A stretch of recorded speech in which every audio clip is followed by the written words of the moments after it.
सभी साथियों को जय मां शीतला। शीतला माता की पूजा सनातन धर्म में विशेष रूप से स्वास्थ्य और रोगों से रक्षा के लिए की जाती है। शीतला माता की व्रत करने से चेचक, फोड़े, फूंसी, बुखार और त्वचा रोगों से रक्षा करती है और घर परिवार में स्वास्थ्य, शांति और सुख बनाए रखने के लिए उनकी पूजा की जाती है। बच्चों की लंबी उम्र और रोगों से बचाव के लिए माता शीतला की आराधना की जाती है और गांवों और परिवारों में महामारी या बीमारी से रक्षा के लिए भी पूजा की परंपरा है। माता शीतला की कृपा प्राप्त करने के लिए कमेंट में जय मां शीतला अवश्य लिखें। प्रिय साथियों, कथा को अंत तक अवश्य सुनें। ये कथा है उस समय की जब धरती पर प्रेम, करुणा और विश्वास की डोर इतनी मजबूत थी कि स्वयं देवियां अपने भक्तों की पुकार पर धरती पर उतर आती थीं। ये कथा है एक ऐसी बूढ़ी माँ की जिसकी कोख सूनी थी और जीवन में सिवाय पीड़ा के कुछ नहीं था। उसका दर्द इतना गहरा था कि पत्थरों को भी पिघला दे और उसकी पुकार इतनी सच्ची थी कि स्वर्ग के द्वार भी खुल गए। गांव के छोर पर एक छोटी सी टूटी सी झोपड़ी में एक वृद्धा रहती थी। नाम था उसका रामवती, बूढ़ी रामवती। उम्र के उस पड़ाव पर थी जब शरीर का कण कण साथ छोड़ने लगता है और मन केवल शांति की तलाश करता है। पर रामवती के जीवन में शांति कहाँ थी? उसका अपना कोई नहीं था, न पति, न बेटा, न बेटी, बिल्कुल अकेली, जैसे किसी सूखे पेड़ की शाखा जो तूफानों में अकेली खड़ी हो। सुबह की पहली किरण से लेकर रात के घोर अंधेरे तक रामवती का जीवन संघर्ष और एकाकीपन से भरा था। उसकी झोपड़ी इतनी जर्जर थी कि जहां तहां से सूरज की रोशनी और बरसात का पानी अंदर घुस जाता। सर्दी की रातों में उसके पुराने फटे पुराने कंबल भी उसे ठंड से नहीं बचा पाते थे। पेट भरने के लिए उसे हर रोज दर दर भटकना पड़ता। कभी किसी के यहाँ झूठा बर्तन मांजते, कभी किसी के खेतों में मजदूरी कर लेते। पर उसकी बूढ़ी काया अब इतनी सक्षम नहीं थी कि कठिन परिश्रम कर सके। अक्सर उसे भूखे पेट ही सोना पड़ता और भूख की टीस उसके शरीर से ज्यादा उसकी आत्मा को कचोटती थी। पर इस संसार में सबसे बड़ा कष्ट था उसे लोगों की बेरुखी और उनके तीखे ताने। जब वो किसी के दरवाजे पर पानी मांगने जाती तो लोग उसे अभागिन, मनहूस कहकर दुत्कार देते। हट जा रे बुढ़िया, कौन जाने तो किसकी नजर लगा देगी। तेरे पास तो अपना कोई नहीं है, हमें भी मनहूस कर देगी। ऐसे शब्द उसके कानों में जहर घोलते थे। अगर वो किसी छोटे बच्चे को दुलारने की कोशिश करती तो माएं उसे तुरंत अपने आंचल में छुपा लेती। दूर रहे इस बांध से, कहीं हमारे बच्चे को कुछ हो न जाए। ओह, ये ताने, ये शब्द, ये तीर की तरह उसके हृदय को भेदते थे। क्या उसका अपराध इतना बड़ा था कि उसे संतान सुख नहीं मिला? क्या ये पाप था कि उसका अपना कोई परिवार नहीं था? उसका हृदय चीर चीर कर रोता था, पर आंसुओं को भी अब शायद उसकी आंखों में जगह नहीं मिलती थी। वे सूख चुके थे। सिर्फ एक खारापन रह गया था जो हर सांस के साथ महसूस होता। कभी कभी वो इतनी थक जाती कि बस धरती पर गिर जाना चाहती। हे विधाता, किस मिट्टी का बनाया है मुझे? क्या मेरे लिए इस संसार में कोई जगह नहीं? क्या मेरा जीवन सिर्फ पीड़ा भोगने के लिए है? उसकी ये करुणा भरी पुकार आकाश में गूंजती, पर धरती पर उसे सुनने वाला कोई नहीं था। उसकी इस घोर निराशा में एकमात्र सहारा था शीतला माता का मंदिर। गांव से थोड़ी दूर पीपल के घने वृक्षों के बीच, जहां एक छोटी सी कुटिया में माता शीतला का विग्रह स्थापित था। हर रोज, चाहे धूप हो या बारिश, चाहे उसका शरीर कितना भी दुख रहा हो, वो घिसटती हुई वहां पहुंचती। मंदिर में जाकर वो लोगों की नजर से दूर एक कोने में बैठ जाती, जहां उसकी आंखों से अविरल अश्रुधारा बह निकलती। उसके आंसू रोके नहीं रुकते थे। वे आंसू उसके वर्षों के अकेलेपन, उसकी अनकही पीड़ा और उसके सूने आंचल का दर्द बयां करते थे। वो रोती, खूब रोती और फिर माता की प्रतिमा के सामने हाथ जोर कर कहती, हे माता, हे शीतला मैया, तू तो जगत जननी है, तूने ही इस सृष्टि को रचा है, तूने ही हर माँ को संतान सुख दिया है। फिर मुझसे ही क्या बैर है माँ, मेरा अपना कोई नहीं। इस बुरी काया को कौन संभालेगा, कौन मुझे 2 पल का सहारा देगा। उसकी आवाज में इतनी वेदना थी कि सुनने वाले का हृदय हिल जाए। माता, काश मेरी भी एक बेटी होती, एक छोटी सी बेटी जो मेरा हाथ पकड़कर चले, जो मुझे माँ कहकर पुकारे। बस एक बेटी, एक बार, मैं बस एक बार माँ का सुख भोगना चाहती हूँ माता। उसके शब्द हवा में घुल जाते, किसी अदृश्य लोक में पहुंचकर कहीं बहुत दूर किसी दिव्य हृदय को छू लेते। जी हाँ, उसकी पुकारें पहुंच रही थीं, पृथ्वी लोक से बहुत दूर, देवलोक में, जहां माता शीतला अपने दिव्य सिंहासन पर विराजमान थी।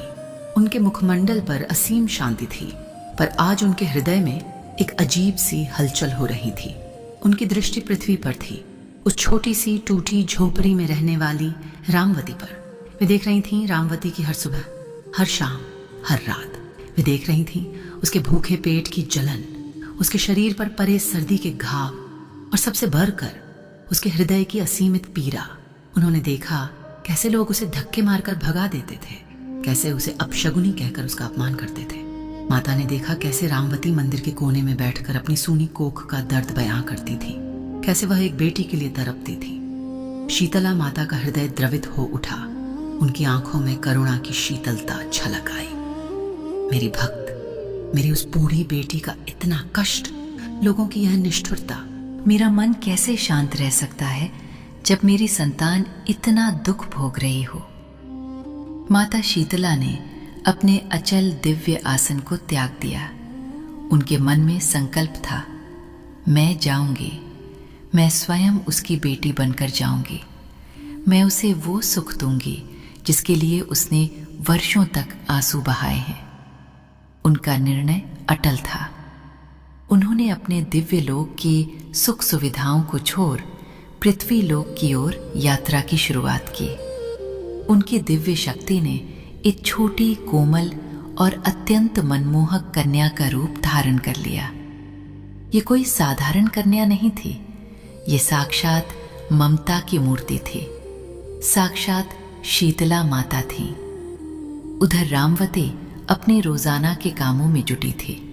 उसने किसी तरह कुछ लकड़ियां बटोरी थीं ताकि रात को थोड़ी आग जलाकर ठंड से बच सके। उसका मन आज भी भारी था। मंदिर में रोने के बाद भी उसका हृदय शांत नहीं हुआ था। सूरज ढल रहा था और वो अपनी झोपड़ी में अंधेरे में बैठी थी, अपनी किस्मत पर विचार कर रही थी। तभी एक हल्की सी खटखटाहट हुई। माँ! एक मधुर कोमल पुकार। रामवती चौंक उठी। इस वीरान जगह पर माँ कहकर उसे कौन पुकार सकता है? उसने धीरे से दरवाजा खोला। सामने एक छोटी सी बच्ची खड़ी थी, लगभग 5-6 साल की। उसके चेहरे पर एक अलौकिक तेज था, आंखों में असीम करुणा और प्रेम। वो इतनी सुंदर थी, इतनी प्यारी, जैसे अभी अभी किसी चित्र से उतर आई हो। उसके बाल बिखरे हुए थे, पर उनमें एक चमक थी। बच्ची ने फिर कहा, माँ, क्या मैं अंदर आ सकती हूँ? मुझे बहुत ठंड लग रही है और मैं खो गई हूँ। रामवती को अपनी आंखों पर यकीन नहीं हुआ। क्या ये कोई सपना था? इतनी सुंदर बच्ची उसके यहाँ, इस टूटी झोपड़ी में? उसकी आंखों से अचानक फिर आंसू बह निकले, पर इस बार ये दुख के नहीं, बल्कि एक अजीब सी खुशी के आंसू थे। उसने तुरंत बच्ची को अंदर बुलाया, अपने सूखे जुरीदार हाथों से उसे सीने से लगा लिया। बच्ची के स्पर्श में एक अजब सी शीतलता थी, जैसे वर्षों के घाव पर किसी ने मरहम रख दिया हो। मेरी बच्ची, तू कहाँ से आई है? तेरा नाम क्या है? रामवती ने स्नेह से पूछा। बच्ची मुस्कुराई। मेरा नाम तो नहीं है माँ, तुम जो चाहो मुझे पुकार सकती हो, और मैं कहीं से नहीं आई माँ। मैं तो बस तुम्हारे पास ही आई हूँ। उसके शब्दों में एक गहरा अर्थ था जिसे रामवती उस समय समझ नहीं पाई। उस दिन से रामवती जीवन पूरी तरह बदल गया। वो छोटी सी बच्ची जिसका रामवती ने नाम शीतल रख दिया था, उसके लिए किसी वरदान से कम नहीं थी। शीतल इतनी समझदार और सेवाभावी थी कि रामवती को यकीन ही नहीं होता था। वो सुबह उठकर सबसे पहले रामवती के लिए पानी लाते, उसकी झोपड़ी को साफ करते, रामवती के लिए लकड़ियां बटोर कर लाते, उसके पैर दबाते। जब रामवती काम पर जाती तो शीतल झोपड़ी में उसका इंतजार करते और उसके लौटते ही उसके पास भाग कर आते। माँ, माँ आ गई। उस माँ शब्द में रामवती को सारे संसार का सुख मिल जाता। शीतल की उपस्थिति से रामवती की झोपड़ी में जैसे एक नई जान आ गई थी। जहाँ कभी उदासी और मायूसी का डेरा था, अब वहाँ हंसी और खिलखिलाहट गूंजती थी। शीतल अपनी तोतली जुबान में रामवती से बातें करते, उसे कहानियां सुनाते। रामवती उसे गोद में बिठाकर अपने सिर के बाल सहलाती रहती और उसे लगता जैसे उसका वर्षों का सपना साकार हो गया है। एक बेटी, उसकी अपनी बेटी, जिसे लोग कभी बांझ कहते थे, आज वही एक प्यारी बेटी की माँ थी। उसके चेहरे पर एक अजब सा तेज आ गया था। उस सुख का उसने कभी स्वप्न में भी अनुमान नहीं किया था। लोगों की बातें अब उसे चुभती नहीं थी, उनके ताने अब उसे सुनाई नहीं देते थे। उसका मन केवल उस छोटी सी शीतल में रम गया था। दिन, हफ्ते, महीने कब बीत गए रामवती को पता ही नहीं चला। वो शीतल के साथ हर पल को जी रही थी, जैसे वर्षों की प्यासी धरती बूंद बूंद पानी पी रही हो। शीतल की प्यारी बातें, उसकी निश्चल हंसी, उसकी सेवा, सब कुछ रामवती के जीवन को अमृत जैसा लग रहा था। ये सुख, ये आनंद, ये ममता का सागर, क्या ये हमेशा ऐसा ही रहेगा? रामवती के मन में कभी कभी एक अनजाना भय उठ खड़ा होता। क्या ये सब एक सपना तो नहीं? क्या ये खुशी उससे छीन तो नहीं जाएगी? पर वो तुरंत इस विचार को झटक देती। नहीं, उसकी शीतल अब उसके साथ है और हमेशा रहेगी। पर नियति को कुछ और ही मंजूर था। एक दिन सुबह सुबह जब रामवती नींद से जागी तो उसने देखा कि शीतल अपनी जगह पर नहीं थी। रामवती को लगा कि शायद शीतल पानी भरने गई होगी या लकड़ियां बटोरने। वो इंतजार करती रही, 1 घंटा, 2 घंटे, पर शीतल नहीं आई। रामवती का मन घबराने लगा।